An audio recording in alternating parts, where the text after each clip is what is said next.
Kingshu. See, Yeah, essentially, most of them will be, many of them will be taking up finance as a specialization in the second year, and it is one of the absolutely. subjects.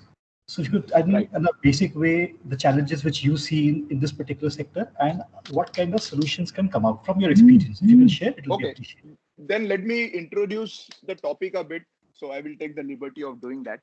And then we'll go to the challenges, right? Okay. Let me start with what is project finance, right? It is visible to everybody and invisible to everybody as well, right? A project finance or a structure, project finance has got certain physical characteristics as well as financial characteristics. Let me come to the physical characteristics first. Well, it's a little different from the group projects which you do and whatever, do it on your own, copy and submit at the last minute. It's basically building something. If you ask me a two-letter word, it's building something.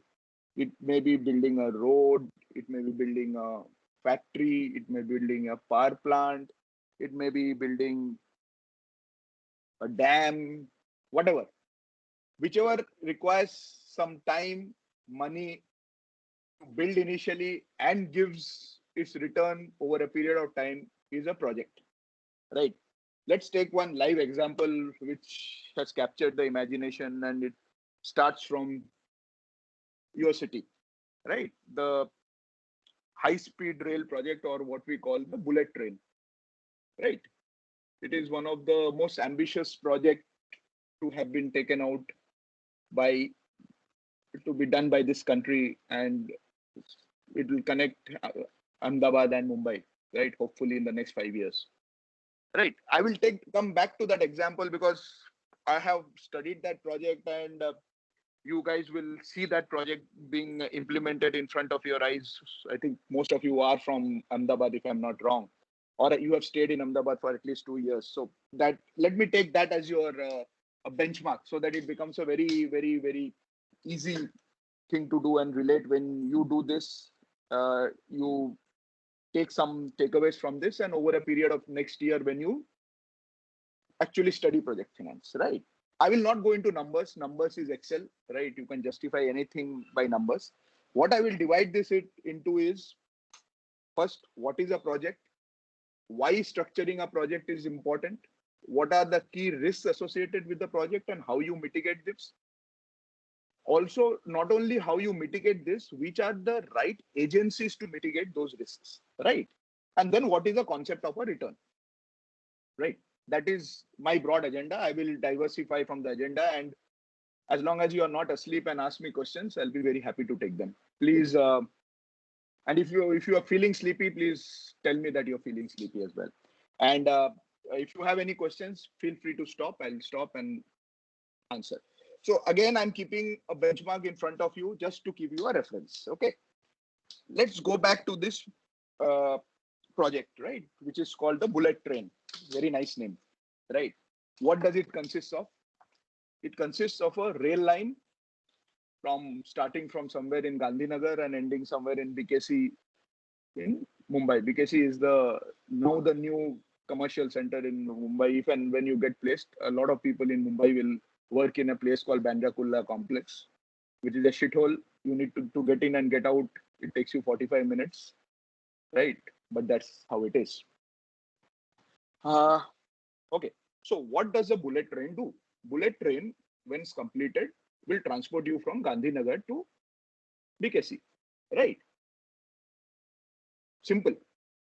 It will carry passengers. Passengers will pay money, and the project will sustain itself, hopefully.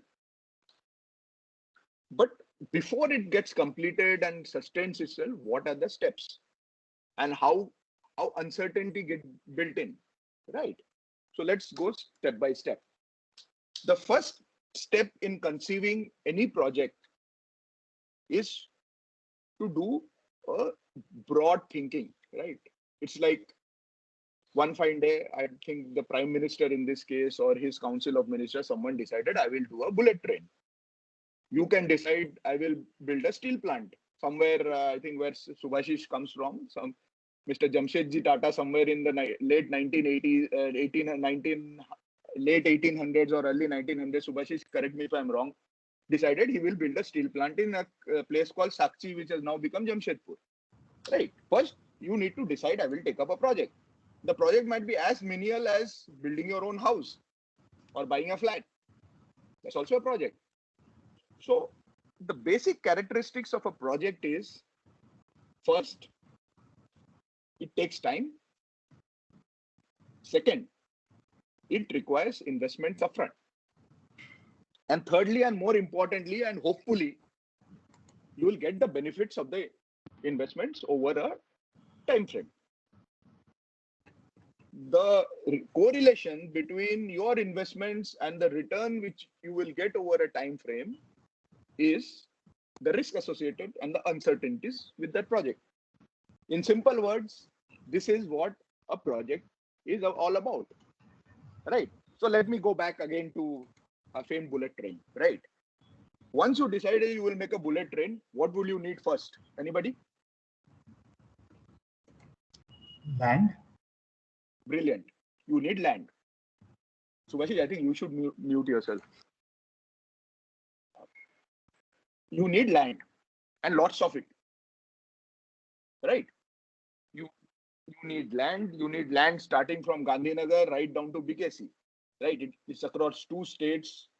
I don't know how many districts and villages and whatnot. For that, you would have to build an alignment. Where the train will run. Nowadays, we've got lots of significant geotechnical analysis, drones, and all that, and they have come with a alignment. The alignment says from BKC, there will be a tunnel which will go under the city of Mumbai. We've got enough tunnels already with the Mumbai Metro 3. It will come out somewhere in a place called Palghar outside, and then it will get elevated and go on your way till Gandhinagar. I don't know where will there be underground stretch. I'm sorry, I'm not fully conversant with that, and end up at Gandhinagar. Right. So government has been acquiring the land, right? This project was mooted somewhere in 2017 or 18. Everything was hunky-dory.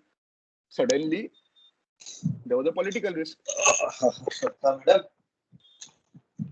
Yeah. Hello. Are you?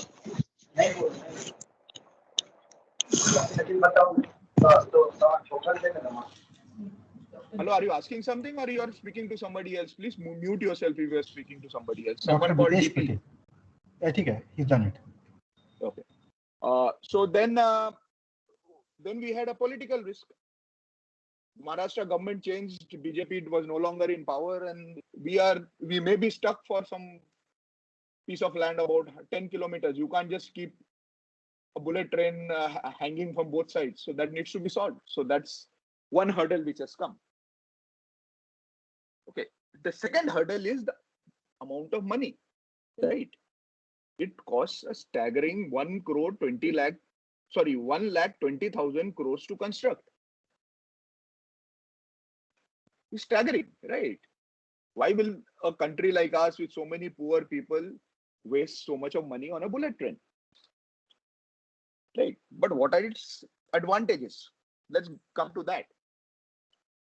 Right. Let's assume you want to fly from Ahmedabad to Mumbai, right? And you have your next meeting at BKC, Bandra Kurla Complex. What you will have to do? You will have to start from your house, go to an airport, wait for 2 hours, checking whatever. The flight time is, I think, 45 minutes, land at Bombay, wait for a cab,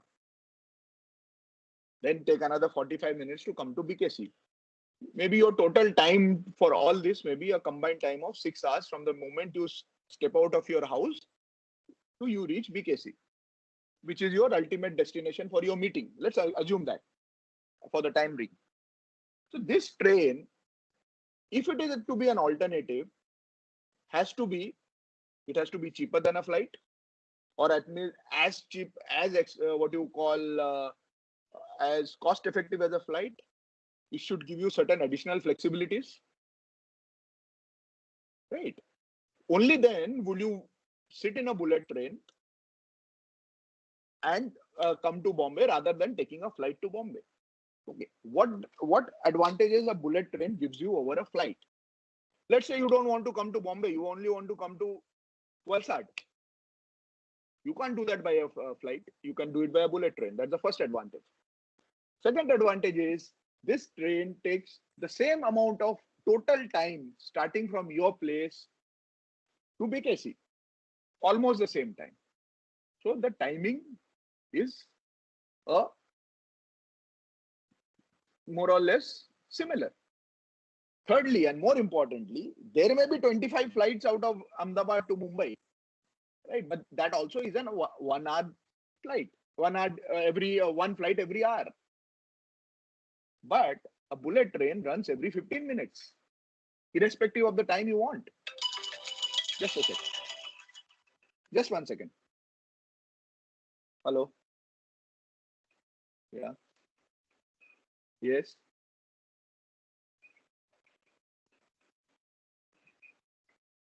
Sorry, not interested. Hello. Sorry. So that is so. Then will someone sit on the bullet train?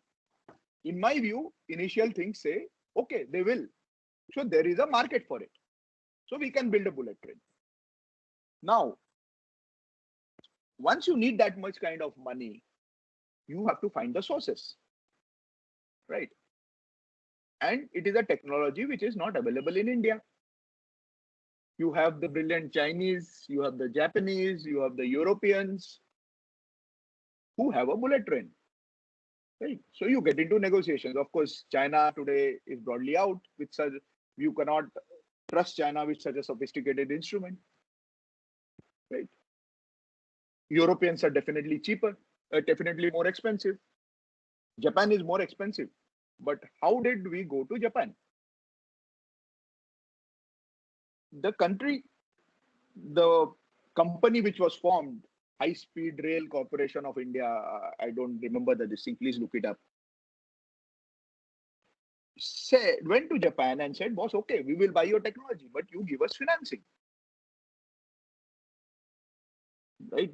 The top leaders met all over the place. So the first thing which worked in favor of a bullet train was India secured financing in Japanese yen for 50 years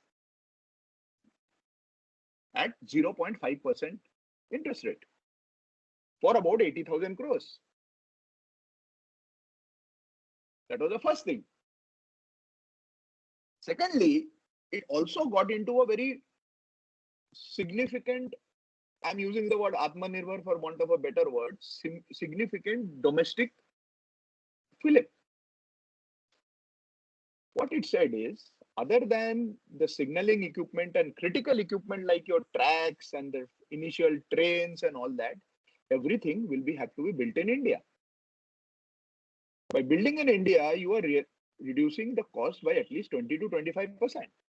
And if you guys have read the papers over the last 1 or 2 years, most of the contracts on the civil side and the structural side have gone to Indian companies. Right. So now what we have done is we have an idea in place. We have a financing in place, because to get traffic on, to develop traffic on the bullet train, you will need time. So you cannot do a 10-15 year kind of a finance. You need a 50-year finance. So that's how it was done. Okay. So now we have, so those two important things is, one, a conception, and second, identification of the two basic risks. One is land, and second, finance, which will make the project by itself viable. Viable is one word, and over the projected time frame of the project life is the most important thing. This project is not viable in 10 years. This project is not viable in 15 years, but this project as a project is viable over 50 years, because the cost of interest, even if you swap it for currency, is very low. So now we have a project. Now what will happen? There will have to be an initial investments of about 1,20,000 crores. It has a time frame of implementation. Let's assume it is 5 years because it has already started. Now, the risk is first risk is whether this project can be completed in 5 years, or will it take 7 years, or will it take 8 years, or will it take 20 years? That depends on the risk this project encounters and how the people who are managing this project have been able to foresee those risks and complete it and mitigate it. The first risk was land risk, which was primarily done instead of Gujarat, Maharashtra. Most of it is done. There is a small element. I think over a period of time, the Maharashtra government will realize that it's actually getting money from this exercise and they will get into it. So maybe instead of 5 years, it will get completed in 7 years. Okay. The risk is somewhat mitigated. Second risk is design, right? It is a train which will go at about 250 kilometers or 300 kilometers per hour. So it has to be properly designed, right? So there is a huge design risk. Whether there is capability in Indian industry to build a viaduct, which will take that viaduct is a bridge, for want of a better word, to take care of those loads and all that. Recent tenders which have opened and gone to L&T and other Indian companies say that Indians should be able to construct such bridges. So we have the technical expertise. I would guess half of this batch would be engineers. So it's a tribute to whatever engineering engineers we are. So that risk is reduced, right? So now the construction has started. I don't know. You should be able to see those construction at your end. We can't see anything at our end yet, right? So now we have encountered 3 risks and 2 mitigations. One is the risk of risk of land, risk of technology, risk of capital. These are the 3 primary risks in any project financing.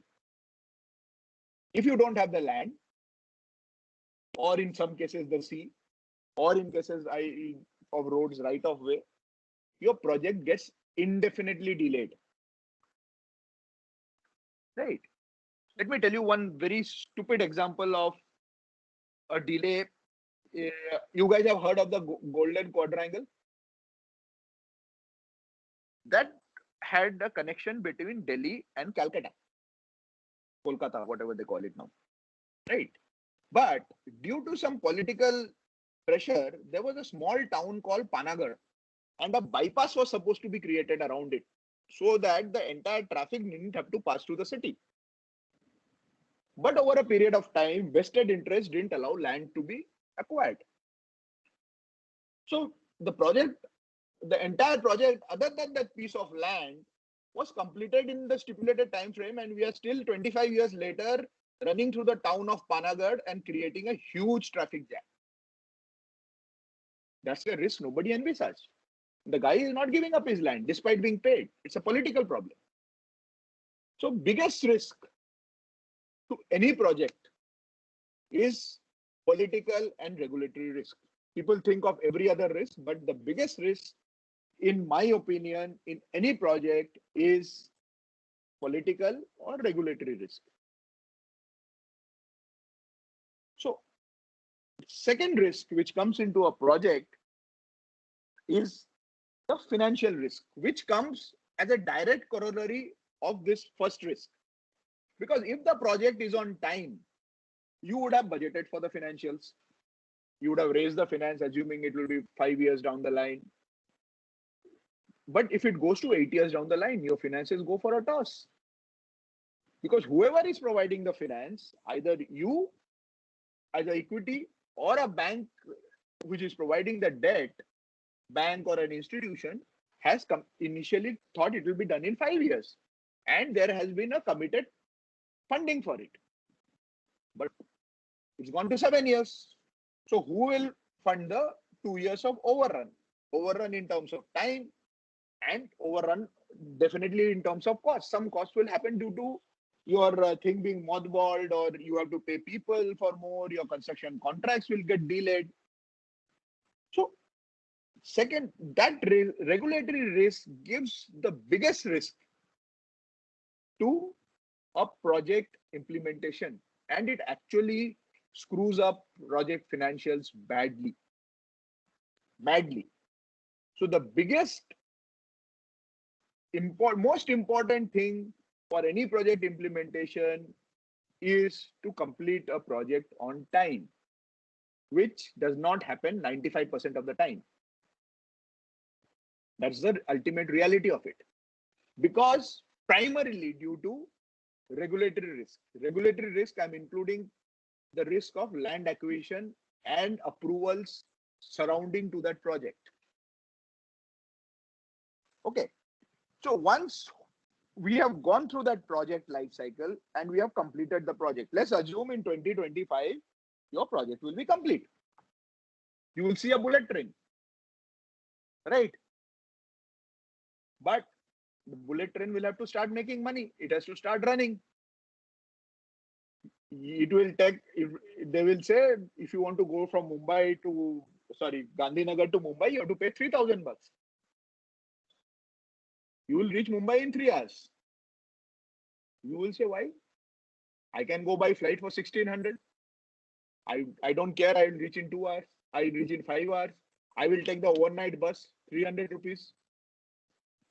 Why should I go by this bullet train? So the next most important part of the return on your investment is fixing the tariff. I use the word tariff for want of a better word, fixing the fare or the return on that investment so that it becomes appealing to people.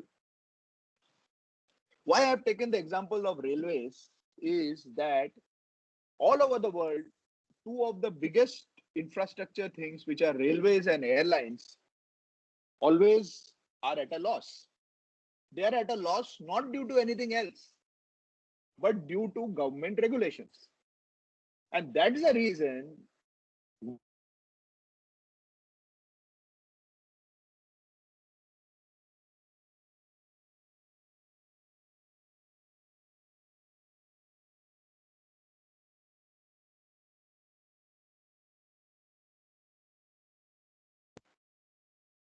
hello?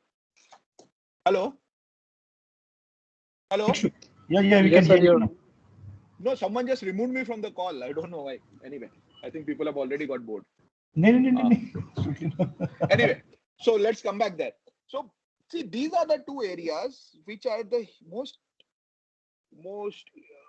what do you call capital intensive projects, move the lot of people. So they are subject to significant guidelines. And that is the reason I've taken this project as an example. So when the project will get started, the most important thing, the project, the people who are involved in the project will have to determine a tariff.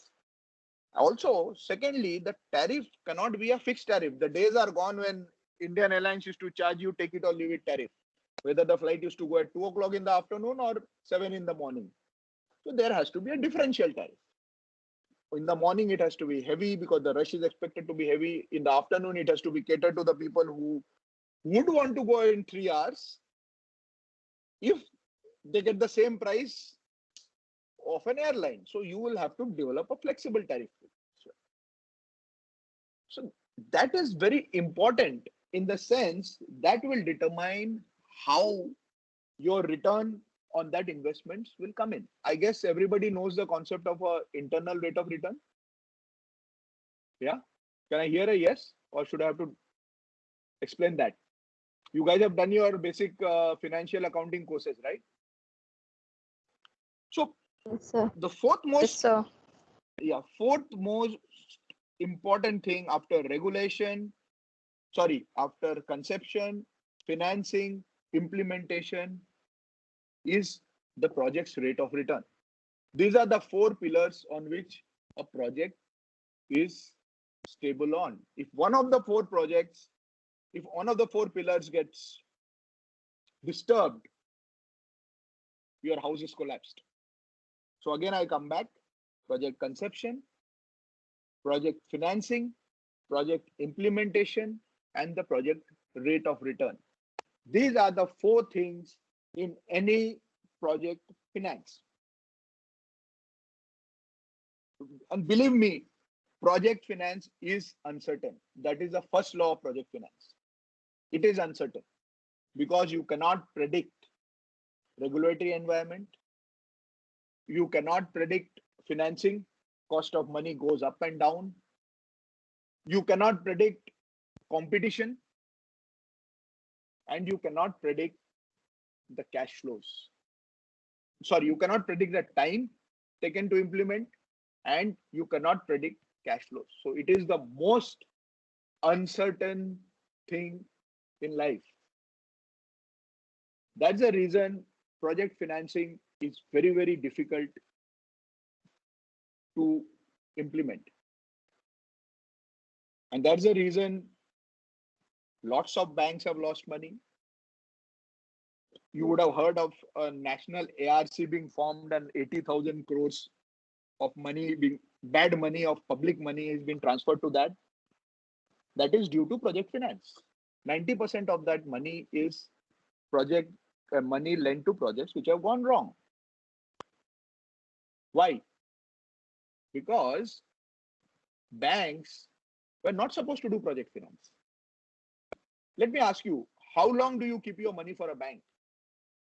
In a bank, maybe a savings bank, which is supposed to be perpetual, or a fixed deposit, which is 1 year or a 2 year. At the max 5 years, your old parents would want to keep it for perpetuity. Right. But a project finance requires 20 to 30 years of financing. So if I don't have money for 5 years with me, how can I lend to you for 20 years? Right.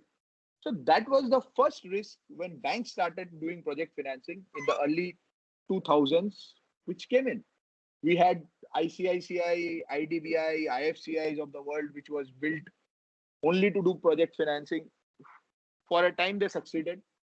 Then nepotism, bureaucracy, everything crept in, and their NPAs were 4 or 5 times than a bank NPAs, and they had to be shut down and quick fixes had to be put in. So we never had a proper agency to actually fund a project in this country.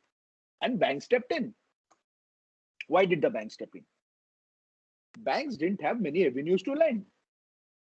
They could either give credit cards to you, home loans to you, vehicle loans to you, right? Which were very competitive, or give to project finance where they had higher margin over their cost of borrowings. But that came at a very, very high price because they could borrow at a much shorter tenor from which they could lend. That concept is called an asset liability mismatch. What they lend is their asset. What they borrow from you is their liability. Right? That created, and then the third pillar shook. The implementation period of each project went haywire. If it was for 2 years, it took 5 years. The promoters were either unscrupulous or they didn't have any money to get in on their own. So banks had to lend more money. So if you thought you could complete a project in 100 rupees, it went up to 150, 200 rupees. You had a viability of a project, a cash flows for 100 rupees, for 200 rupees, it was not viable. So everybody put their hands up. And what did you end up with? A non-performing asset. And that is what the entire banking system from 2003 onwards to 2014 created this entire NPMS, which we are still solving. I think government in its wisdom has gone back to one thing. It has gone back to realizing that project finance, main significant project finance can be done if the government does it on its own and then monetizes it. Monetizing, it looks a very big jargon. It's just a fact that I build a road and then give the rights to toll the road to someone and recover my investment. right? Just like they, instead of putting in Indian Railways, they have made a special purpose vehicle, which is called National High Speed Rail Corporation of India, to do the bullet train. Why? Because at a point of time, they can think of, once the project is viable, they can't divest Indian Railways, right? It's impossible. But they can divest the high-speed rail, because there might be some international fund, a pension fund, which may want to take a stake. So government can get out, recover some money which is spent. So that realization has come back to the government, and also the government has now reconstituted a infrastructure development institution which will solely fund infrastructure, so that this thing gets revised, and banks do what they do best: lend to small and medium enterprises, lend for working capital and retail, and they don't bother about lending to project financing. So let me conclude. Project finance, structured finance is always uncertain. COVID or a natural situation only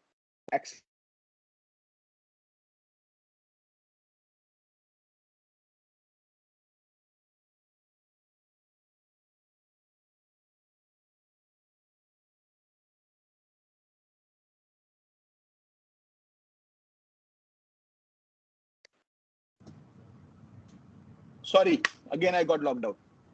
Okay. No issue. Let me again recap. Project finance is always uncertain. Pandemic or any force majeure situation only accentuates it. It is built on 4 pillars: conception, technology, regulation, and implementation. If any of the pillars gets shaken, there is a big problem. And lastly, worldwide experience shows if you want to do big projects, you need to have either deep projects, deep pockets, or you need to be the government.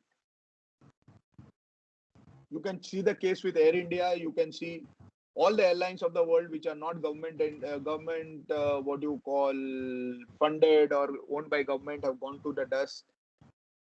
You can see a lot of power plants in the country which came up with various promoters gone bad, with all its inefficiencies and built-in challenges. NTPC still remains the best project power plant implementing agency in the country. NHAI, with all its inefficiencies and corruptions and whatnot, still can implement roads 2.5 times faster and 25% cheaper than the best private developer there. Because a private developer, when he takes up a developer, prices in all these risks. He knows this risk will come, and so your cost goes up. So it becomes imperative for the government, because to take care of the infrastructure on its own rather than give it to private people, especially for large projects. I'm not talking of small projects. Big large projects, because it can control at least 3 of the 4 pillars, and it can sustain the last pillar, which is the return on investment. Or it needs to create a situation conducive so that the private investment can thrive, like in the case of the solar power sector in this country. There was a time when I financed the first solar power plant in 2010-11 in your own Gujarat. GUVNL was the power off taker, Gujarat Urja Vikas Nigam Limited, at 12 rupees a unit. And it honored that power purchase agreement. Today it is at 2.5 rupees. And you have solar plants everywhere. The government has not done anything, but government has created an atmosphere conducive to proper solar development. It's like that it's become so big that people like NTPC, the Reliances, the Adanis, who have deep pockets, can invest because they see the 3 pillars first three pillars, that is implementation, regulatory, and the conception risk minimized, they can live. Then they bid on the fourth risk, which is the tariff risk, which is their return. So that is in a nutshell what is project finance and how it is uncertain, and how a small thing can derail an entire activity and just makes it unviable. Okay, I have finished. If you have anything to ask, please.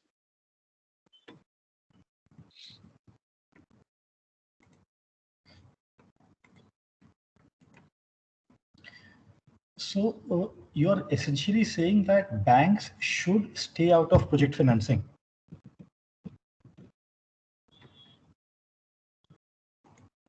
Hi, Kingshuk.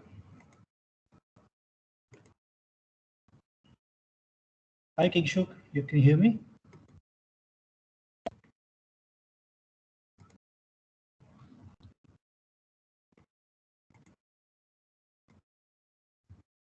Kingshuk.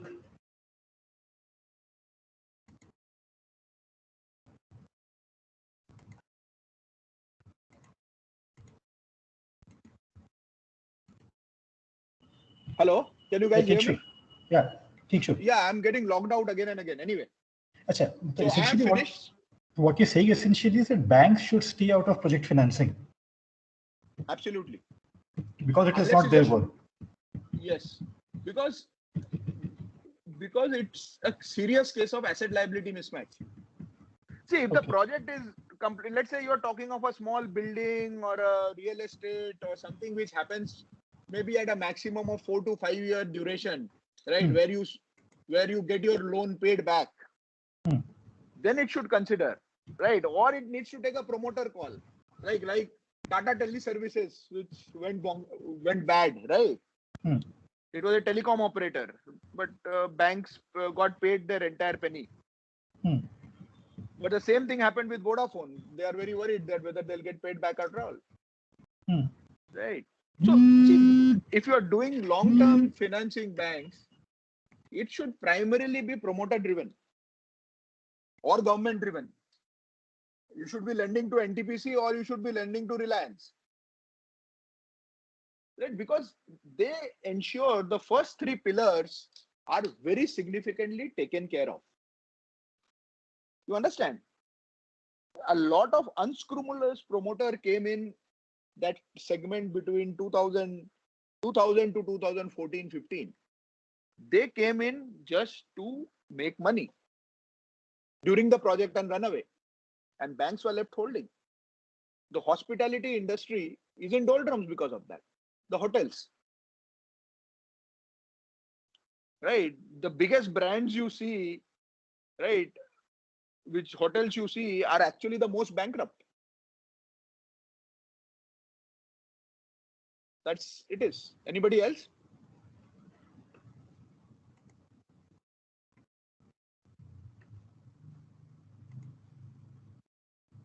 Hi, sir. This is Dr. Mayur Shah. Yes, sir. I would like to ask you the question related to how do you visualize the role of NBFCs in project finance? Good question. See, NBFCs are no different from banks. True. The only thing they do is they are supposed to do reasonable long-term financing, right? But what happened with the NBFCs, two things happened, right? One was two unscrupulous promoters raised two large NBFCs, which actually fell. That was ILNFS and DHFL. They were NBFCs, right? Right. Essentially, they serve a similar this thing as banks. They borrow capital, which obviously is not more than 3 to 4 years, of even 5 years, 6 years. And again, they lend for 10, 15 years. They were formed effectively as alter egos to banks, especially when during after 2010, the regulatory agency, especially the Reserve Bank of India, started limiting the role of banks in funding real estate. Understand? So that is the reason a lot of NBFCs came to real estate, because before that, people were taking bank funding to buy land, right, and not constructing anything on it. They took a loan for a particular project from you for 100 crores, took 100 crores, bought another land. The project was getting stuck. So that's the reason NBFCs came into the market, right? And two unscrupulous promoters. There were three NBFCs, prominent NBFCs, which went bad.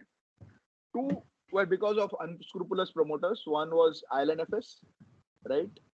And it was total lack of oversight by the promoters. So promoters like SBI, LIC, everybody is to blame, because they let the top management led by Ravi Parthasarathy take them for a ride, right? And second was Dewan Housing Finance. Less said about that, the better. The third one, which actually went down and managed to survive, is Piramal Capital Housing. Piramal Capital Housing actually got screwed because it had an asset liability mismatch. It borrowed for 3 months and lent for 6 years, right? And it kept on doing that because it being a highly rated NBFC owned by a very, very reputed promoter, it used to get money, and it used to roll over 3 months money which was at a cheap cost, and provide loans for 5 years at a much higher cost. So it is net interest margin, its NIMs were very high, right?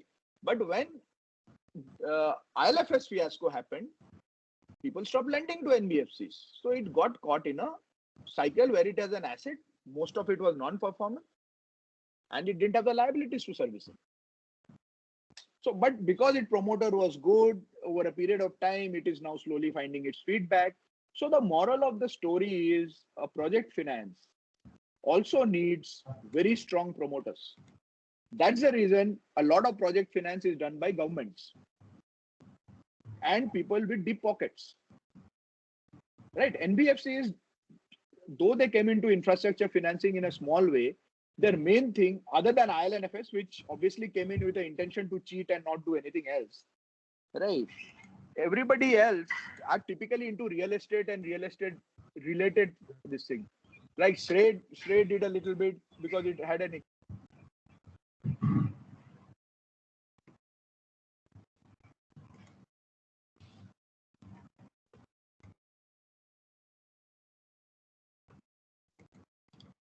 Kingshuk, I think you've put yourself on mute. I'm getting muted. I'm not doing anything. Yeah, so nobody can operate. No. So what happened is, though the promoters' unscrupulousness was the primary reason for the NBFCs not finding their feet. If I answered your question. Yes, sir. Perfectly fine.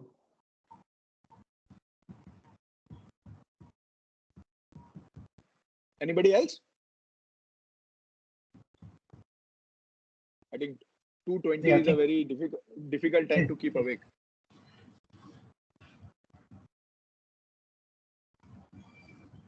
Yeah, I believe that's it. Okay. Thank you, guys. Thank you, Subhashish, for inviting me for this. It's great interacting with people. It was a pleasure, Kingshuk, to have you with us. And I'll ask Dr. Piyush to give a vote of thanks. Yeah. It's my honor and privilege to propose vote of thanks on behalf of entire CPIMR family. I express my sincere thanks to Mr. Kingshuk Chakraborty for sparing his valuable time and gracing this symposium. Thank you very much, sir, for the wonderful speech and for giving an excellent coverage to the topic on structuring project finance in uncertain times. We are grateful to you for exposing our students to the essential aspects related to government role, regulatory constraint, financials, and uncertainties involved in project finance. Sir, I'm sure that your speech will go a long way in helping our students to enrich their knowledge and building a career in project finance. Once again, thank you so much, sir. Thank you, Dr. Shah. Thank you very much. Thank you all. Thanks, Subhashish, again. Thank you. Right. Thank you, sir. Okay, I'm logging out. Okay, thank you. Yes. Yeah. Yeah, students, I hope none of you are indulging in this activity of removing people from the meeting, because मेरे को 2-3 phone आए हैं बच्चों के कि somebody is doing it और मैं नहीं कर रहा हूँ.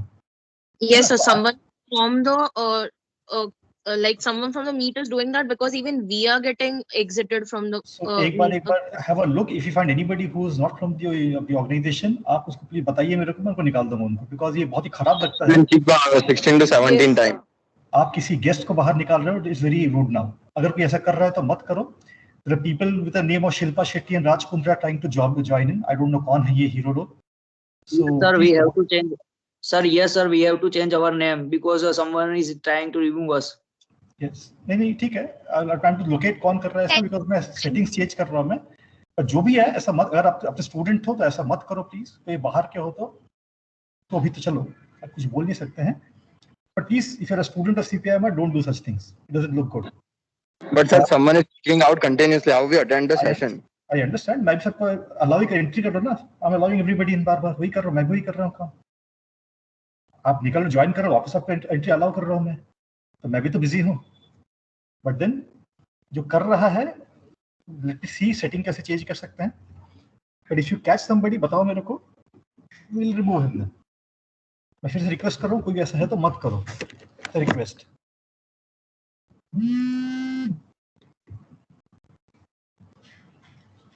बोलिए मैडम. मेरे पास फोन आया था, मेरे पास बात हो गई मेरी उनकी. They're joined. They're currently there inside. We have. Neerav sir is.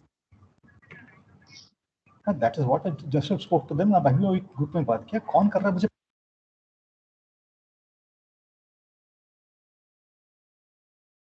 Ma'am, shall I start?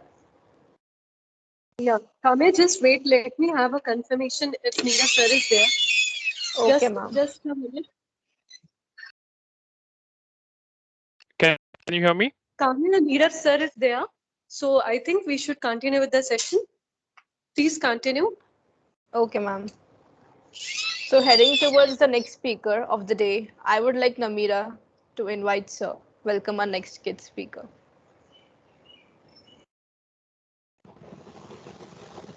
Good morning, all of you. Today I want to tell you all about a very famous person here who is present in our midst, the one and only Mr. Neerav Brahmabhat. I give a very short introduction for Neerav sir. Neerav sir, experienced full stock human resource managers with a demonstrated history of working in the information technology and service industry.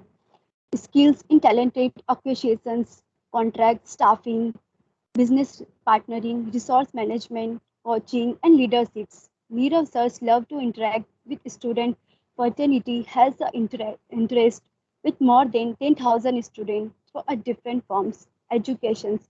Neerav sirs has done his Masters of Business Administration, focus in HR specialization from IBS Ahmedabad. Sir complete in graduations in BCom from Gujarat University. Working areas, students are working with TCS, Tata Consultancy Services with a 10 years experience, currently performing role of regional head talented acquisitions groups. Now, without wasting much of your time, let me hand over to Neerav sir. Thank you so much, sir. Thanks, Namira. Before we start, I just wanted to check, like, I'm audible, right? I need not to adjust volume. Yes, sir. You are very much audible. audible, sir. Okay, video is also fine. Right. Depending on the bandwidth, I might turn off the video in between if needed, and we'll go with the session in a way like I'll discuss with you. I'll interact with you for some time, and we'll keep some time for interaction as well, right? And if anybody who is like cannot control themselves towards the end of the session before asking the question, they can ping in the chat window so that I'll pick it up right? So anybody, if you can help me to understand the audience demography, it would be better for me to start. Sir, these are MBA second semester students. They have studied basic HR and general subjects of HR. They have not studied the specialization subjects, sir. Okay, fine. No issues. Thanks, Dr. Anu. I would not be taking deep into the HR part. I'll keep it a bit generic because while we say MBA, that's first we confirm that we are management graduate, and then later on we move that yes, XYZ is my specialization for academic perspective as well. Like we study common subjects, right, in a first year. So I'll take it as a general thing for management graduate, because nowadays, be it you do your specialization in HR or marketing or finance operations, anything, eventually you end up doing everything down the line 5-10 years. So I do not consider a particular specialization as HR or marketing or finance operations. That could help you to get your first job, but let's keep it generic. You at the end, you all of you are management graduate, so don't forget this. You cannot run away saying that okay, I'm finance specialized, so I do not know about HR, or I'm HR specialized, so I do not know about finance or marketing. That's not the way out. Okay, fine. I'm sure, like, since morning you do have different sessions. There are different speakers who had interacted with you, and some of the things what I'm going to discuss with you might be repeated as well. I'm not sure, but let's focus on, even if it's a repeated, let's focus on adding towards the learning part. Okay, so thing I'm sure, like, since morning people would have talked about this pandemic situation, a tough time, and it's not now. For almost one and a half year, we do have different sessions coming up, how to navigate through this tough type as an individual, as a business, as an organization, how we would be able to overcome. So if we keep it generic, and we try to dissect a literal meaning of what is our theme today, and what we supposed to do as an individual or as a management graduate. See, a couple of things. The first thing should come to our mind, like when we talk about uncertain times, right? What does it mean by uncertain? Right? If we go by a dictionary meaning, a theoretical meaning of uncertain, which give us two perspective or two answer. One thing is that which is not reliable. Another thing is that which is something which is not known. Let's discuss further on these two part. And then to start with, I'll give you one story. Right. There was a time, like noon time, and then it was far off the place in the remote area, and there was one farmer who was taking a farmer or shepherd, you can say, like, because the villages, they do both the job, like when it's the rainy season, they do farming. Otherwise they keep some of the herds, so that they perform both the roles. So be it shepherd or farmer, you can say it. So there was one gentleman who was in his farm, was taking afternoon nap in a remote area, and his cattle was like was there in the farm. They were having their food, and then suddenly he started hearing some noise, and then there was a noise. He it seemed like there were suddenly there were 10-15 cars were just coming in, and then he see dust all around, and then he was little wondered, like, okay, what's happening, right? And he was just silently seeing at things. Some 100 meters away, those cars started stopping one by one. Then the people have started coming out, all dressed up professionally, and they within no time they've set up a small office over there, and they've started doing some activities. They took out their laptop, their tablet, the devices and all, and this gentleman was silently observing this thing. Okay, fine. Let them do whatever they want to, and he was just enjoying. He was resting under the tree. After some 30 minutes or so, one gentleman who looks like he was a leader of this group, he came to this gentleman. He took out some printouts as well from their office setup, what they have done it there. He came to this farmer and say like, okay, he introduced himself like, okay, hi, I'm XYZ person and all. I wanted to discuss with you. Obviously, they were using their local language. So he said, the farmer said, okay, yeah, go ahead.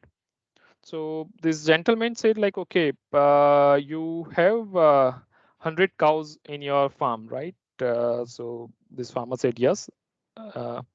Then he said like, your cow on an average roams for 2.5 kilometers in a day. He said like, yes, that's correct, like because the length of my farm is around 1 kilometer. So starting from one end to another end, they go there and they return by evening. So and then some distance here and there, so possible like 2.5 kilometer, that's correct. Okay, then he said like, okay, then out of this 100 cow, there are 10 cows having age of more than 10 years. That farmer said yes, that's correct. Then he gave another 4-5 facts like X, Y, ABC things and all. Then that farmer said yes, everything farmer said yes. Then to end the conversation, this gentleman said, okay, see, you saw this, I come to know, I told you all the facts, I told you everything. It took me 30 minutes to tell you everything and all. Farmer was impressed, yes. And he said like, okay, now can I say something? This gentleman said, yes, you can say. Okay, so this farmer said like, okay, you must be a management consultant. This guy was puzzled because he was from city. He wouldn't have expected that this farmer would be knowing this term management consultant. But he said, yes, absolutely correct. I'm management consultant. But how would you know this? Then this farmer said, okay, first thing, these are not cows, these are buffaloes. Number two, what you said, I was knowing everything beforehand. And number three, you came uninvited. So that's how I come to know you are management consultant. And this is the fact in our life when we say a management consultant, right? This is the story of every alternate management consultant in practical life. We do not know our basics. We do not know functional things. We do not know fundamentals. Second thing, whatever we share, our client, our customer, our business manager would be knowing things already. And the third thing, we do not approach the person at the right time. We always go uninvited. While we need to share the suggestion or input, we do not wait for that right time. We go uninvited. So that makes us unreliable. And that's the thing which brings uncertainty our business life. Coming to second part is that something which is not known.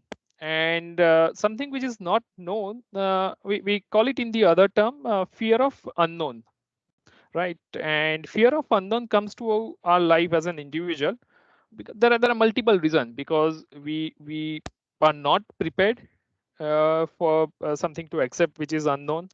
We do not have that competency to face this unknown thing. We do not have that confidence. We do not have that courage. And that's the reason we always fear of unknown. I'll give an example, like somebody who is prepared for examination, right? Whenever he or she is having like surprise test, unannounced test, that person wouldn't be having any issue.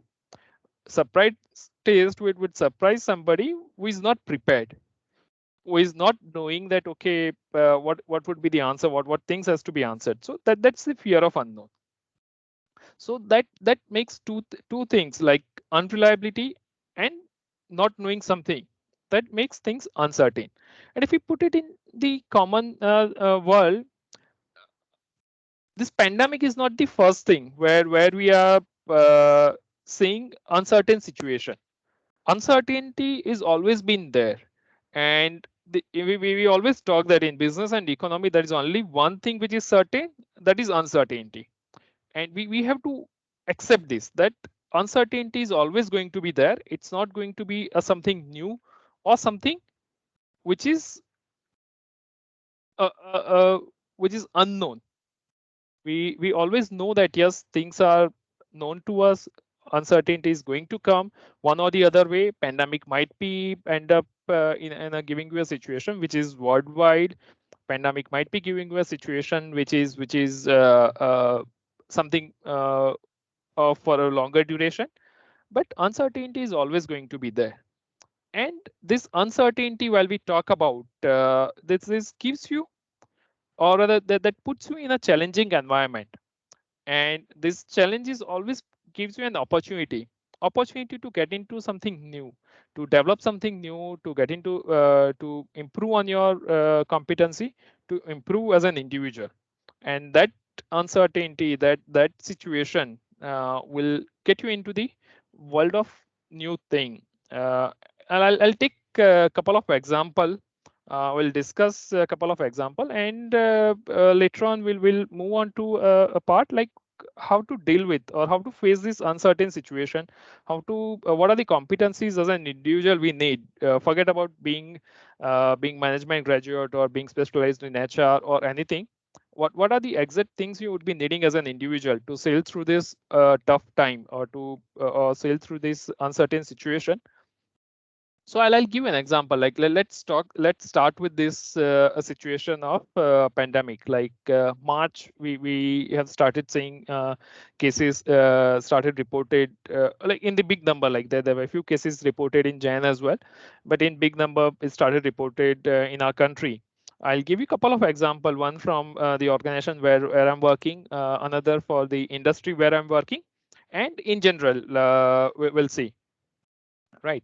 So to start with, I'll talk about the industry where I'm working, and the industry, if I say IT industry, and within that, if I have to say the function which is the talent acquisition, right? So all of you would be knowing, like, okay, the traditional way of people work having the interviews being done is that you have your resume hard copy, you go to the there are the things have changed, like certain organizations, they were accepting the offers online already, but somewhere you go to majority of the I'm talking about the mass, like where you go to the organization, they keep a Dropbox, or you have to put it to HR team, or you have to share your resume to somebody.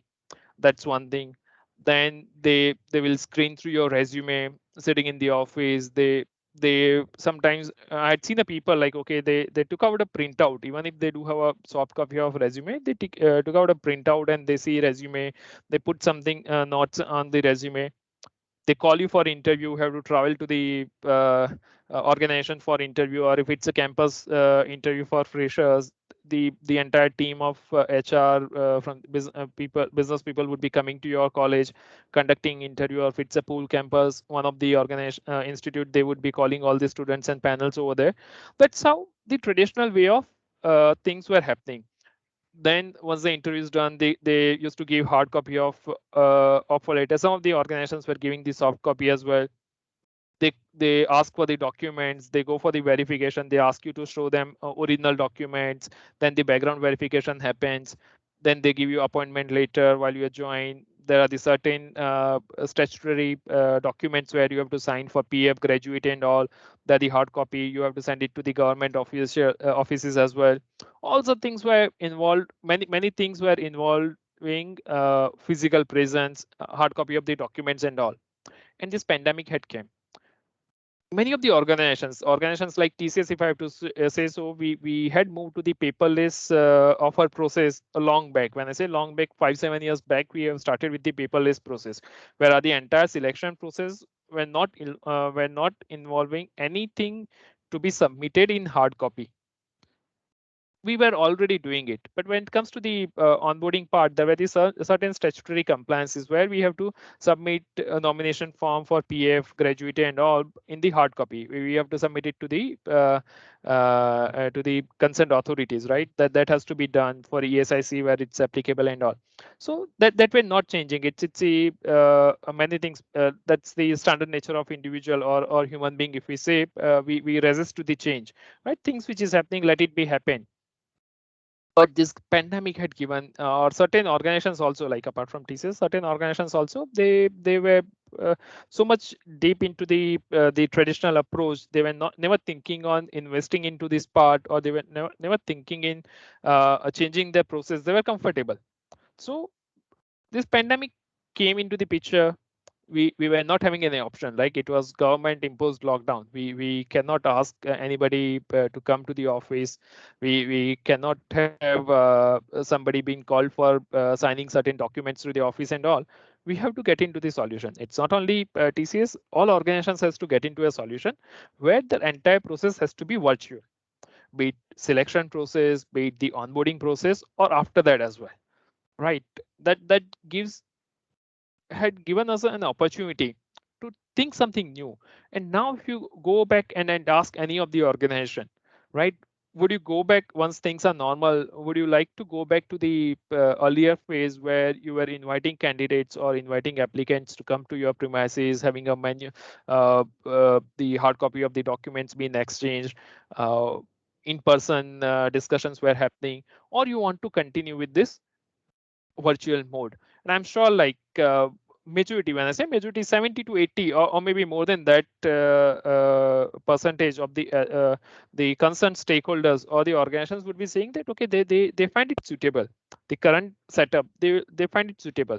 We had never experienced, or we had never been exposed to this kind of situation earlier, but situation has put into this environment, and we found it much better. And this is not the only thing. Many of you would have experienced, like back in 2017-18 time when the demonetization was imposed, right? That was also a tough time for many of us. That was also an uncertain time which had come till 8 p.m. Nobody was knowing that it's going to be demonetization being implemented from 12 midnight, but things had came. And we had never thought of, many of us were hesitant to use mobile banking, to use internet banking. We were not comfortable using the credit card as well, just with a thought that okay, this might not be safe, this might not be how people would be using this. We were much more comfortable using that hard cash, right? And this time came, and believe me, like you would be knowing, all of you would have experienced, and it's not only the people like us who with the God's grace who get an opportunity to learn, educate. We call it like the educated bracket, and then the people who stays in the city area. No, far of the places as well, in the villages as well, somebody in the city area as well who is who falls under that bracket of undereducated or uneducated, they also started using digital mode of payments, right?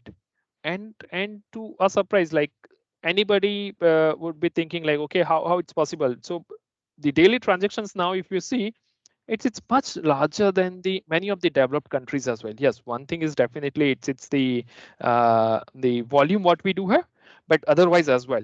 UPI, if you see, one of the biggest success, I do not see this has been implemented in any other country like the way we do have, right? The digital payments also, how it's been implemented. Yes, that has brought many other challenges as well. But yes, things, the tough situation had given us the solution. And now if you see, you will be much more comfortable using this digital payment methods, right? It's not that difficult. It's not that something which we are fearing that okay, this might be put us in a trouble situation. No, this is not happening in this way, right? Taking an example of education, right? Have you ever thought like, okay, we used to call it like many of the faculties also would be knowing it, like something, if the virtual class happens, many of the institutes or many of the academic institutes were offering you virtual classes or weekend batches where the experienced professionals or somebody who is working can go for the classes, and where they can continue with their job or their other business, and they can attend. We used to call this a distance learning, right? And we believe it or not, but we were categorizing that, okay, this is the full time, this is distance learning, or this is part time, and we call it something inferior, a distance learning, something inferior. But any of us had thought like just 1.5 year back, this is going to be the way of life, right? All of us are getting into a virtual mode. We started having this entire academic or education industry had moved into virtual mode, right? We now started getting benefit out of this, right? We need not to, in this virtual mode, earlier we have to call somebody. For an example, if you many of the faculties would be knowing, like if you have to host this HR symposium, you have to call people, you have to make their arrangements, you have to make their travel arrangement. Somebody is coming from other states or far off the place, you have to make their stay accommodation arrangement as well. You have to book their calendar, you have to call them. Now things are much simpler, right? You just have to send an email with the link. That's it. The person anywhere, any corner of the world, they would be able to be a part of this particular exercise or particular event. So things are started changing, and there is nothing to worry about any uncertain time coming to your way. Yes, initially to set up, to understand, and then to adapt to this situation, there was some resistance. There was some something. Yes, we have dependency on, let's say, while we are discussing, if it's a in-person session, we might not be having a dependency on electricity, we might not be having a dependency on my laptop, we might not be having a dependency on internet connectivity and all. I do have a dependency now. Let's say if my internet goes off, or there is a power failure, might not be able to discuss with you, or might not be able to continue with this session, or there might be some interruption. But that's part and parcel of life, right? But the advantage what we are getting is something different, right? You need not to travel to your institute, you need not to invest time in commuting, you need not to face some other issues as well, right? While we talk about, if it's a physical environment, while we have to travel, I might get a flat tire, I might met with an accident, or there might be some other situation as well. So problems are always there. Just the nature of problem would be changed, or it just the situation might be different. So problems are always going to be there. One or the other way, we are going to face the problem. Life is never going to be easy. So how we are going to navigate, we'll see for a few more examples on this, and then we'll discuss, as I said, like we'll discuss what are the competencies needed to navigate through this particular situation, or a tough time, so-called tough time. I would not say this is a tough time. It's everlasting. It's everlasting. I was interviewing few of the candidates yesterday. They were saying like, okay, it's a 2020, we are 2020 batch graduate, and we are facing tough time to getting placed. So it's not only 2020 batch who has faced this situation. It was 20 batch of 2001 as well had faced this situation. Batch of 2008, 2009 also had faced situation. Up to certain extent, batch of 2015 also had faced this situation.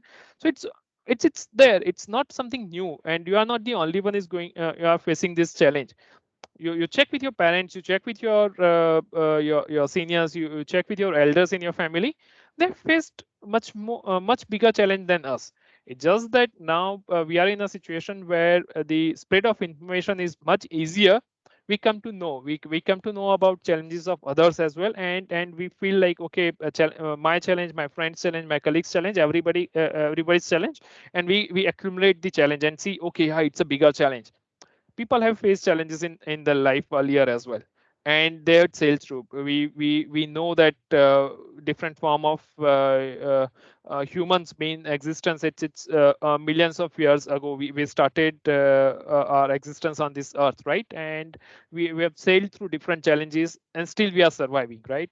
Forget about last 100 years, 200 years, but millions of years, right? We have changed ourselves, we have molded ourselves into the different situation, and we have adapted to this situation, and we are there, we exist, right? Have you ever seen that, okay, this XYZ things have happened and human race had completely become extinct from the earth? No, this had never happened, right? We face certain challenges and we overcome this. Giving you some more example, let's say working on the virtual mode, and I'll talk about IT industry. So some of you, those who have an exposure to IT industry, would be knowing. I'm sure, like many of you would have work experience, or you would have seen your siblings or somebody in your family also seen that they are working in the IT industry.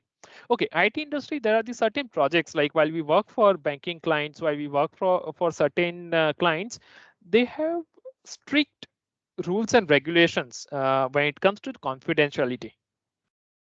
And many of the places, like I'll tell you, many of the we call it offshore delivery center, right? Smaller part, let's say you have a cabin, right? In a cabin, there are 10, 1500 people, depending on the situation. People are working on that area, right? It's a big building. You have a specific area. We call it offshore delivery center, right? Within that, you have a group of 100 people sitting. So in that group, if people are working on certain project, they are not allowed to carry their mobile phone.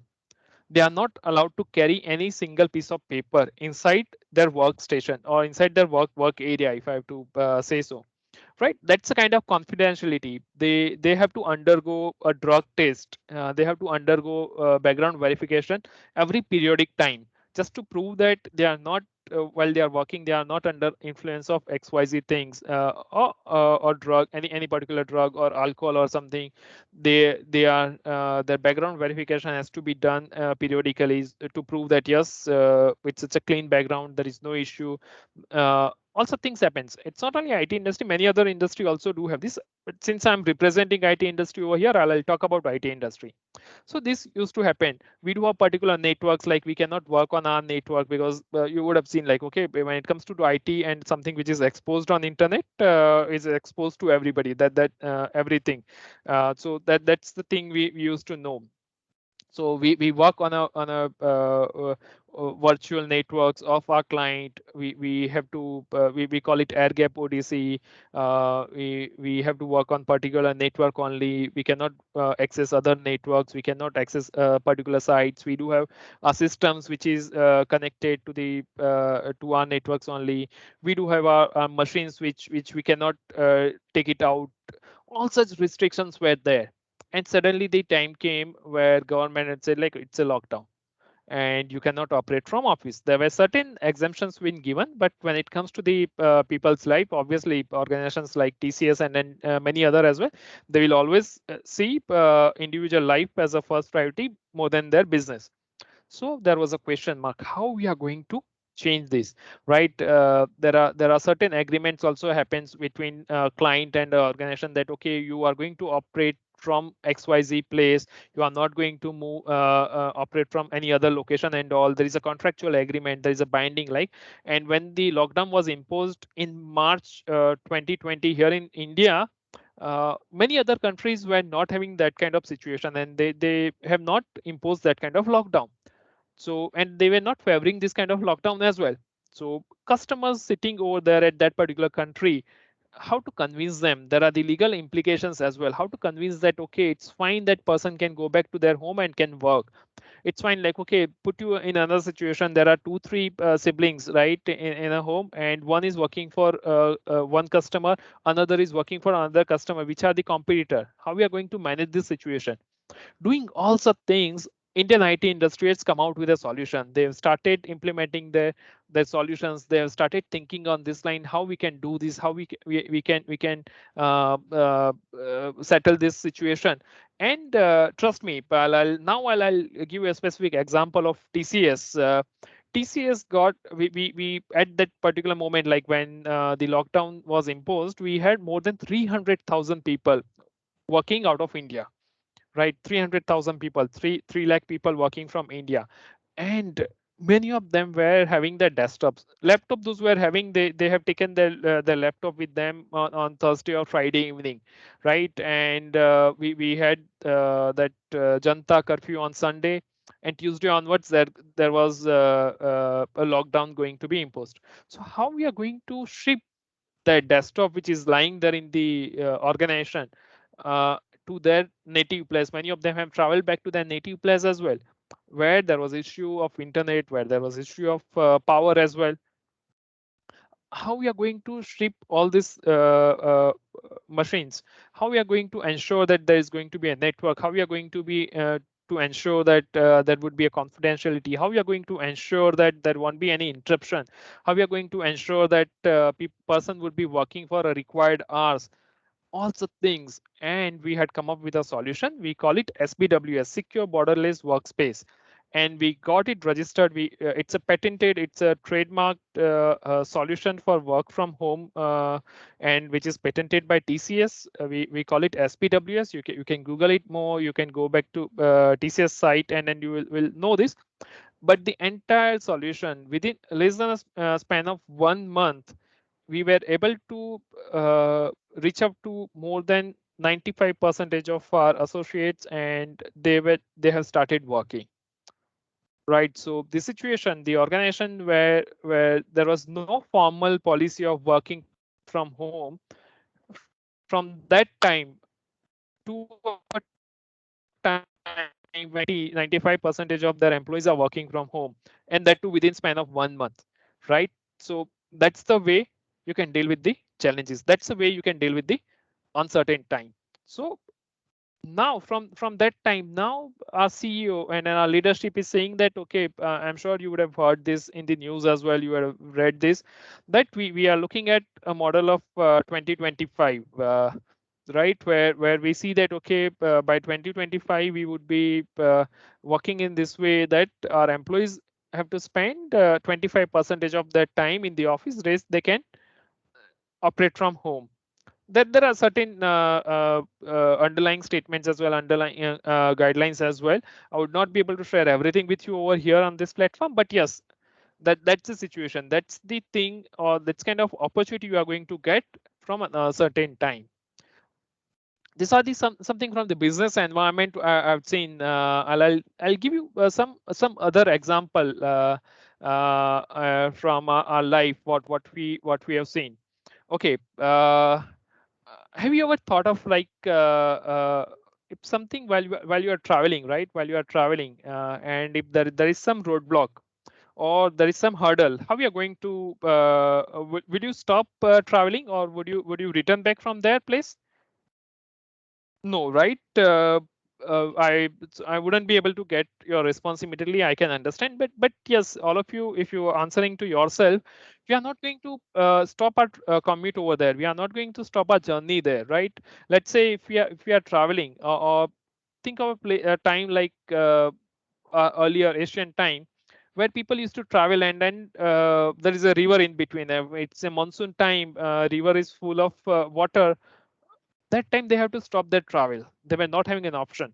So they had come up with a solution, and they thought of something which we can connect one end to another end. That's a bridge, right? One end to another end. If we can connect, and we can travel to that place. So that's how the concept of bridge had come into the picture, and we had seen now our life had become easy,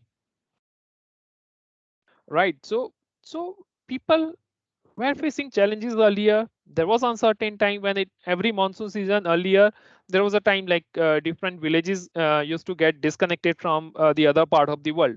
Why? Because of the rain, they cannot cross the river. Now the solution is there. Yes, bridge, you can cross the river quite easily. I'll tell you another example.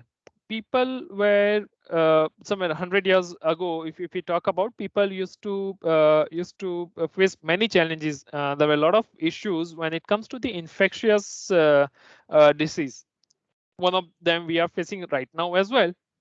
But somebody had thought like, we need to fight this, and we need a solution for this, and that's how we got penicillin. Sir Alexander Fleming had thought of this as a challenge, and they come out with a solution. So for our current pandemic situation also, if you see, yes, there was a pandemic situation. How to overcome? We need a vaccine. So people fought, people tried hard, and they got the solution. That's a vaccination.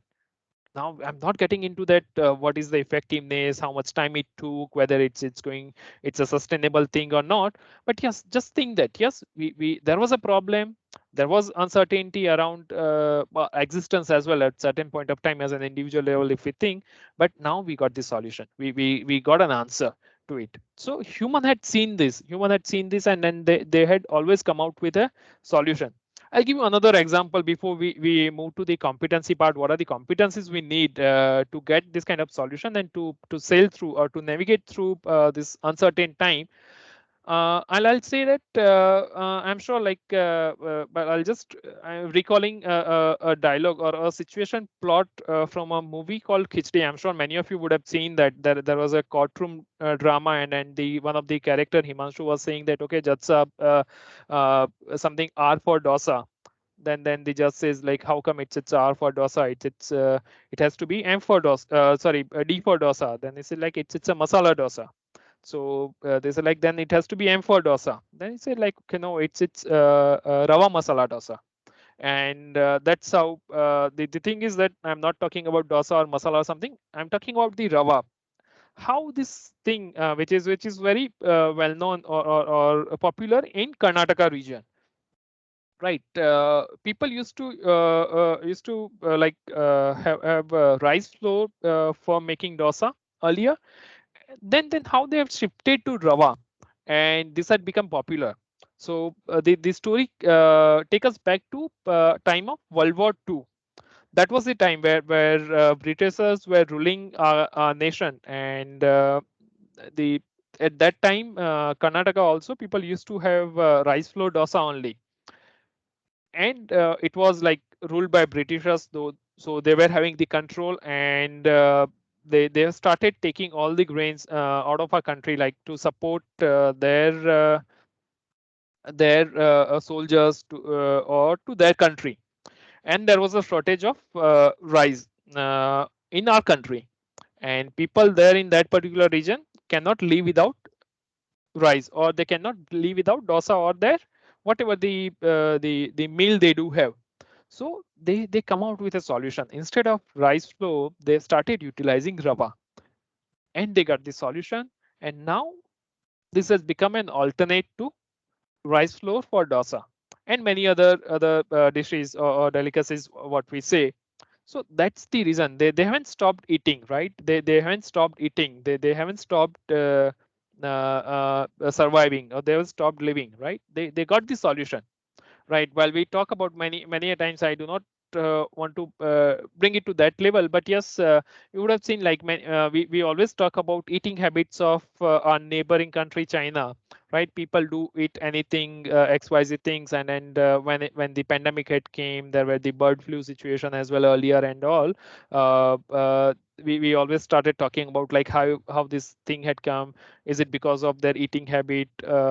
This has started become infectious to human as well, and lots of things. But back in to their history as well, if you see, their eating habit is also a solution to their problem what they faced earlier, right? I'll not get into that part right now, but their eating habit, their survival is also a solution to the problem what they faced earlier. So people do not stop surviving, people do not stop living, right? What now, if we whatever the situation arises, whatever the thing is there, we do not stop living, we get into an alternate solution. So if you ask me, navigating through this tough time or navigating to this uncertain time, to find out an alternate. How we are going to find out an alternate? How we are going to, and then who can find out an alternate, and then why we need this? See, as an individual, I'm talking about what are the qualities. Now we'll focus on that part for 5-10 minutes, and then we will move to question answer session. So certain qualities are needed when you see that, okay, yes, if it's a tough time and we have to adjust to this situation, and we have to sail it through.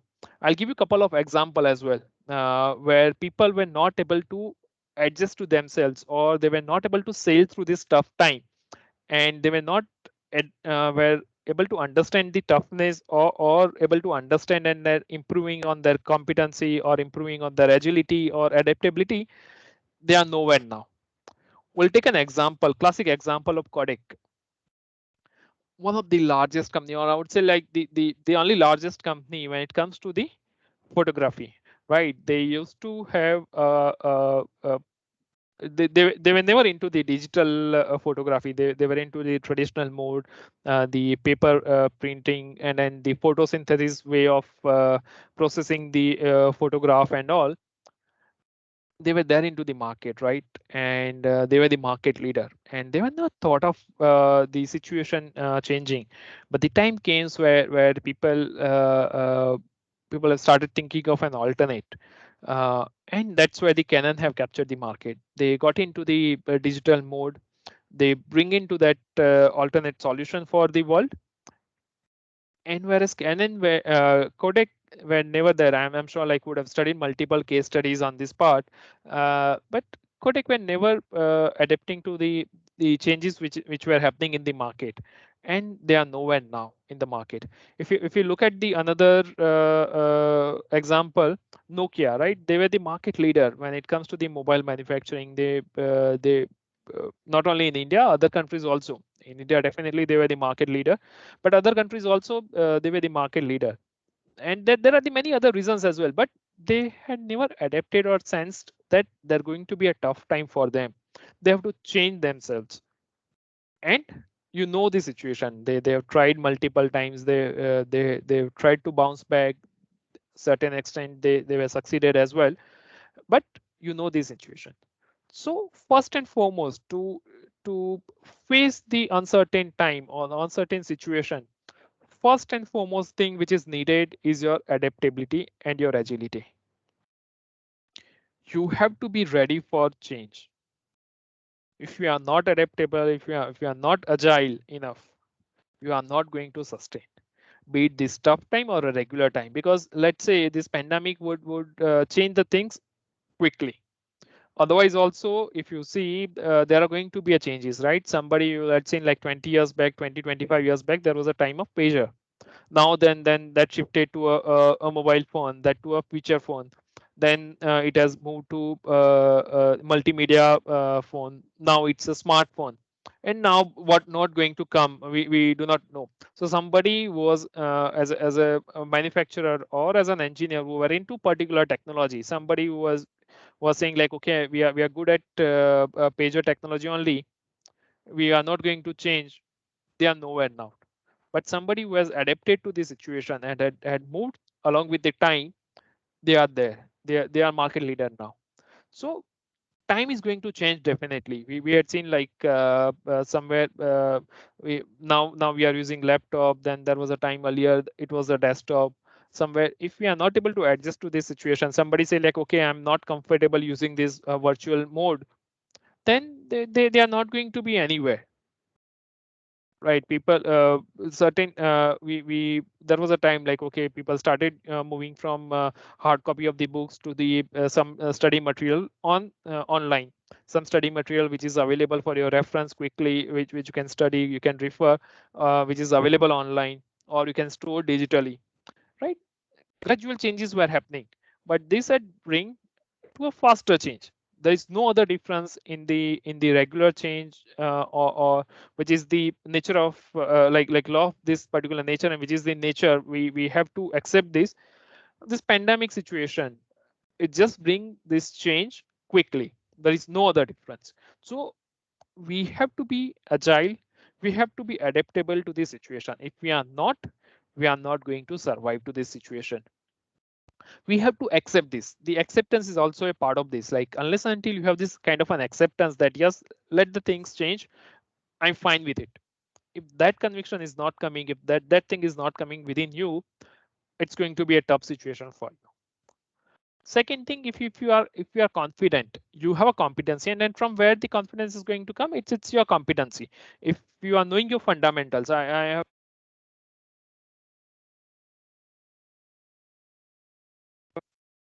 sorry, am I audible now? I was being muted in between. So if any Yes, one of you sir. can confirm. Yeah, okay, thanks, Kamya. So if we have this competency, if we know that I'm good enough, then you will have this confidence, and then you will have courage to take up this uncertain time, this challenge.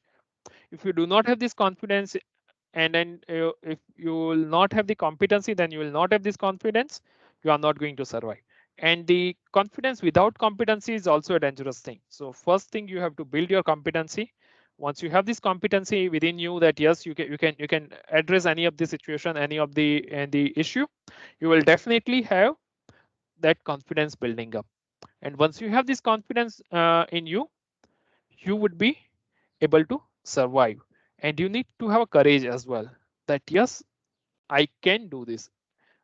Therefore I'm ready for this change. Once you have all such competencies, I'm sure like you are going to sail through.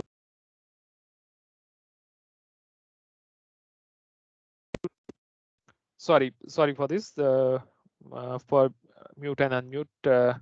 So somebody is not liking what I'm extending it, but I'll not take more than a couple of minutes. So please bear with me. So if you are not having this competency, then it's a tough time for you. If you have this competence, you have this agility, the adaptability, you are ready for the acceptance, you have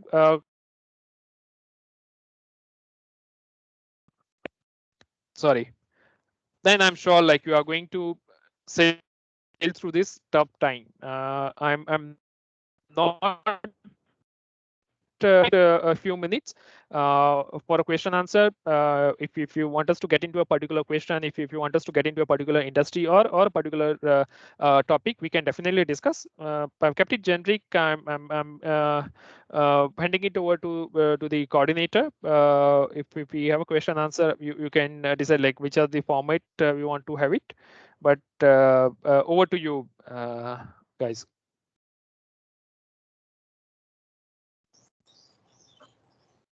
Any question answer students are having?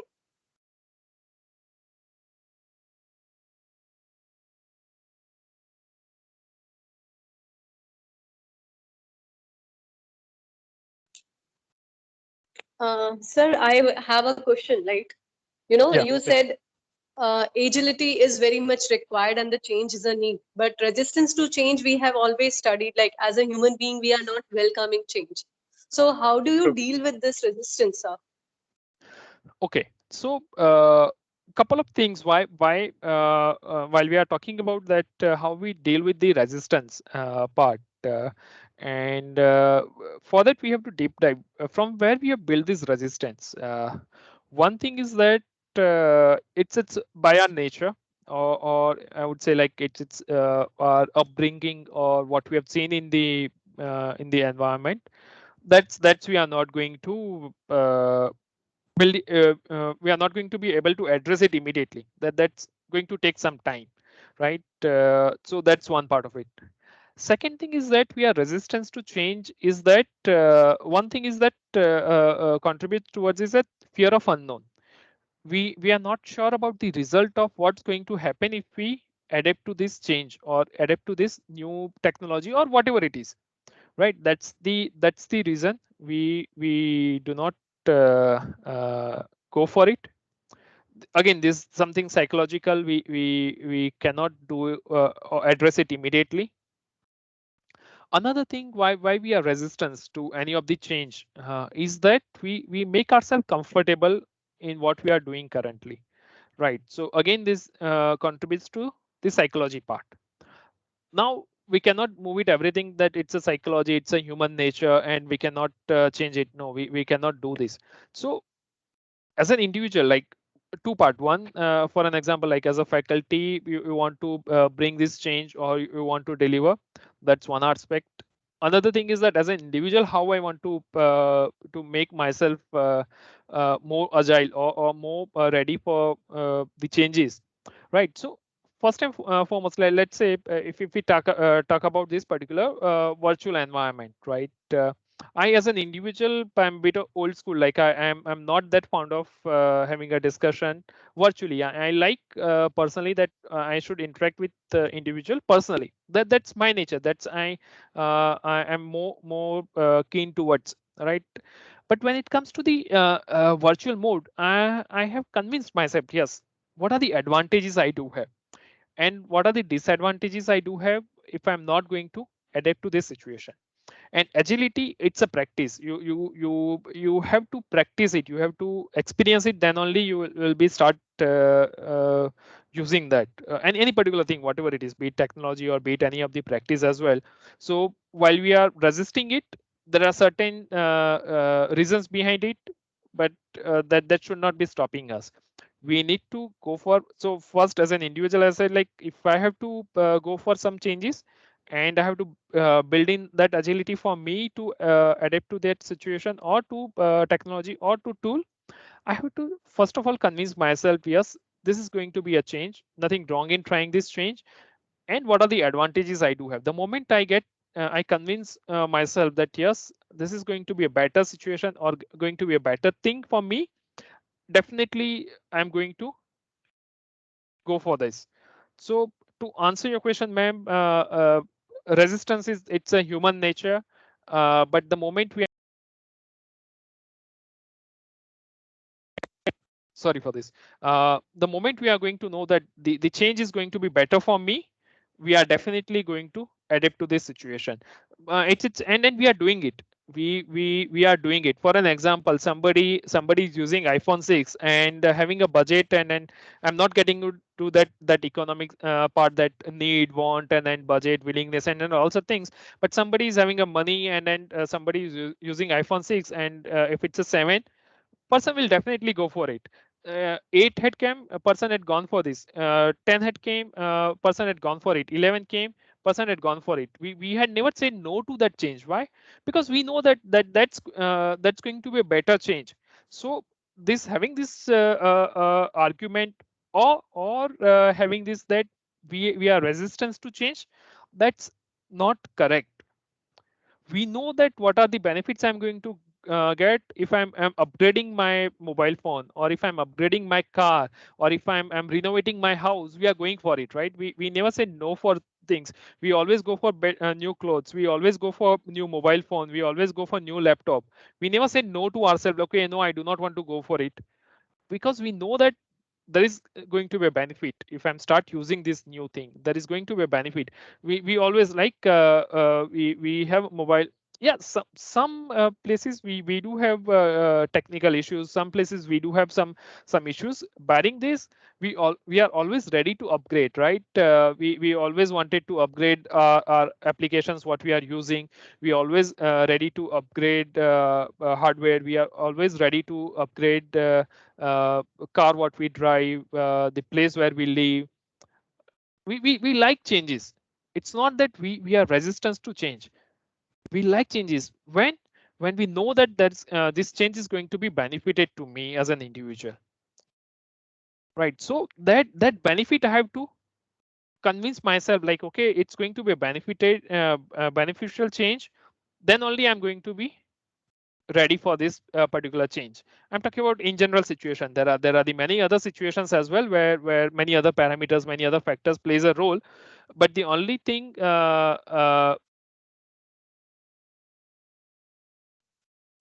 the only thing, while we say that resistance is human nature, at the same time, human nature says that they are ready for new things.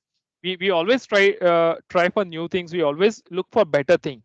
So we have to make this particular change a better change. Then we as an individual would be always ready for this change. I hope I'm able to answer your query.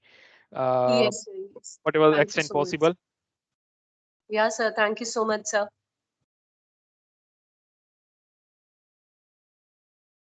Kamya, Yes, ma'am.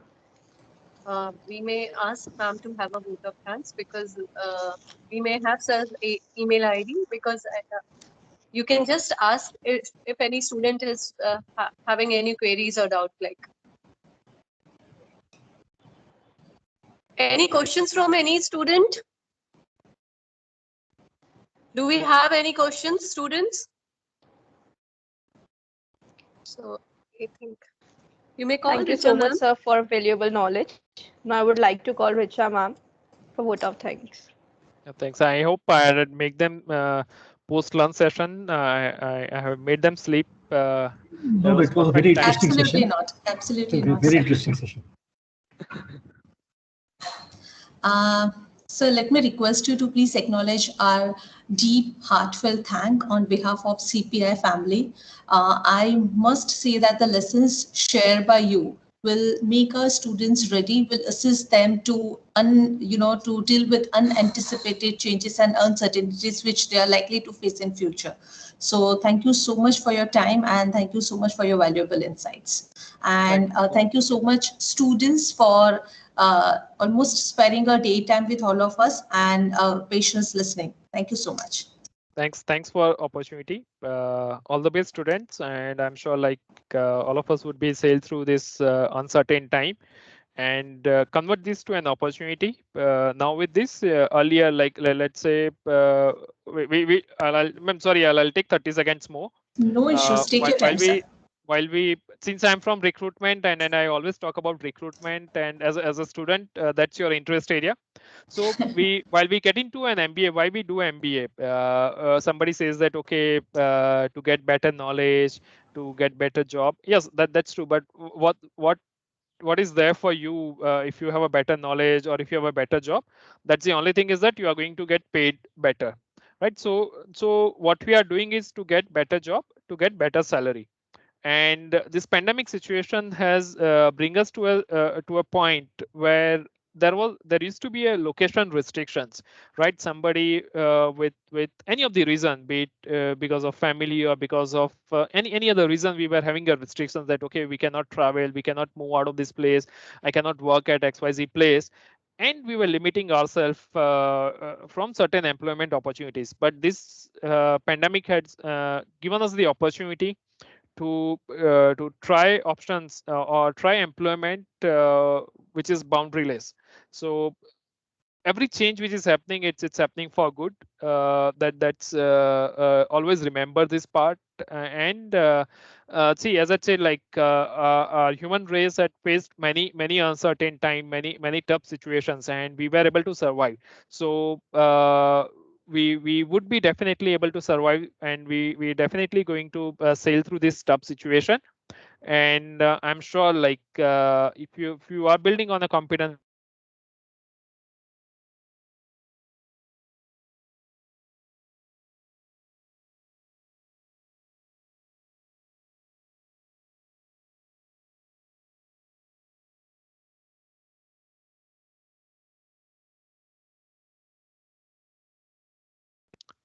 sorry, I got dropped from the meeting. So am I audible? You're audible. Yes, sir. Okay. Yes, sir. Thanks. So yeah, so this is an opportunity for you, and nothing to worry. We just have to, depending on the situation, current situation, we just have to be play safe. We just have to take care of ourselves, our family, and if we are able to survive, I'm sure we this tough situation, and it's a matter of time.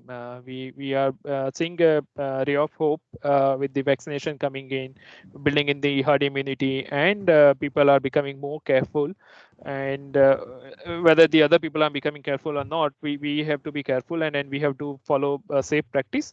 I'm sure we are going to survive through this, and then we are going to have a better opportunity coming to our way. And competition, see, let me put it the other way. You have to face little less competition, right? Many of the students wouldn't be going for further studies at this time. They would be thinking, "Well, let me wait, let me wait for some more time before I go for MBA." Or many of the organizations would be giving a better opportunity because they know that, okay, I'm going to have a better student pool or better pool for resources across the locations. So you're going to have a better opportunities also coming to your way. So competition is reducing, opportunities are increasing. So it's a good thing for you. So never be disheartened that, okay, this tough situation had put you in a spot where you are not able to survive. Everything happens for good, and don't lose courage. That's the only thing I wanted to communicate. Thanks, ma'am, for this additional time, and thanks for the opportunity to interact with the students.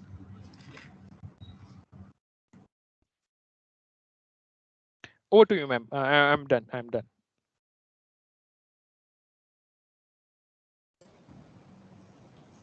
Kamya? Yes, ma'am. Please go ahead. Thank you so much, sir, for your valuable time. Thanks. Can I log off now? Yes, sir.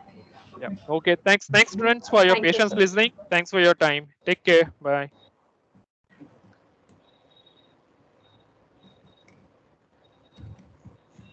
Okay, so here we come to an end of our symposium 2021. I would like to thank our director, sir, and faculties for giving us this platform where we can learn and connect with the people from the corporate world. And even we can have an impactful knowledge about how to navigate uncertainties and come up with the solution for that. Thank you so much. Now I hand it over to Richa, ma'am. Students, I have shared an email to all of you yesterday. Without fail, please share your feedback by today itself.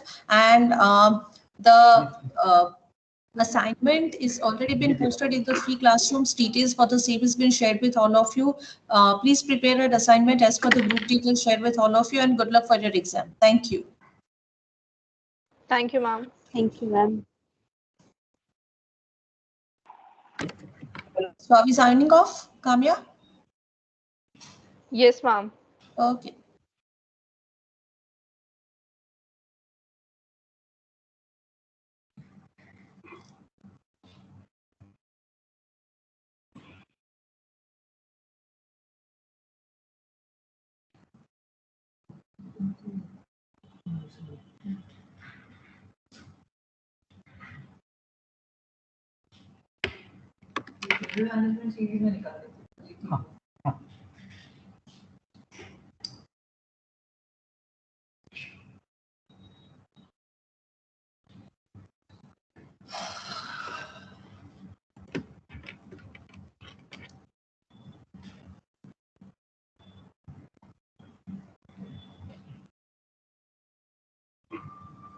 तो हो गया ना सब कुछ तो कुछ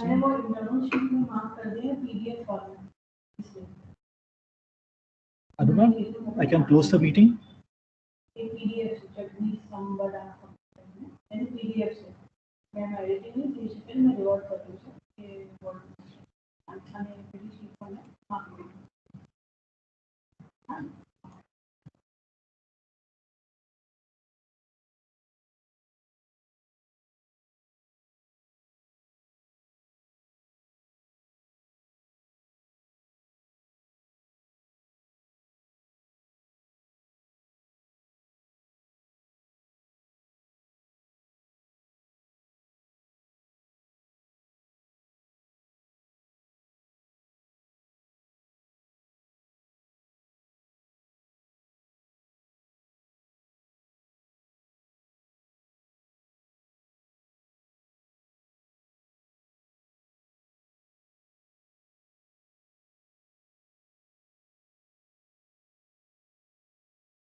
Perfect.